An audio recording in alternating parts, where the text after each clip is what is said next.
আজকে শ্রীমদ্ ভগবৎ গীতার সাংখ্য যোগের পঞ্চম শ্লোকটি, যেখানে অর্জুনকে শ্রীকৃষ্ণ তিরস্কার করলেন যে তুমি কিভাবে এইরকম করছো, তুমি তো অনার্যের মতো শোক কেন করছো। তখন অর্জুন নানা রকম যুক্তি দেখাতে শুরু করলেন। তার মধ্যে অর্জুন এই যুক্তিটা দেখিয়েছিলেন, গুরুন হত্যা হি মহানুভাম শ্রেয় ভক্তুং ভৈক্ষাম্পি হলকে হত্যার্থ কামাংস্তু গুরুনি হইব ভুঞ্জীয় ভোগান রুধির প্রদিগ্ধানা।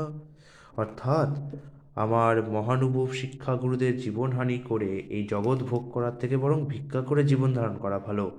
তারা পার্থিব বস্তুর অভিলাষী হলেও আমার গুরুজন, তাদের হত্যা করা হলে যুদ্ধলব্ধ সমস্ত ভোগ্য বস্তু তাদের রক্ত মাখা হবে। তাৎপর্য প্রভুপাদ বলেছেন, শাস্ত্রনীতি অনুসারে যে গুরু জঘন্য কার্যে লিপ্ত হয়েছে এবং ভালো মন্দ বিচারবোধ হারিয়ে ফেলেছে তাকে পরিত্যাগ করা উচিত।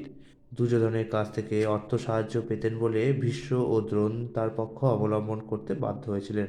যদিও কেবলমাত্র আর্থিক সাহায্য পাওয়ার ফলে দুর্যোধনের পক্ষে যোগ দেওয়া তাদের উচিত হয়নি।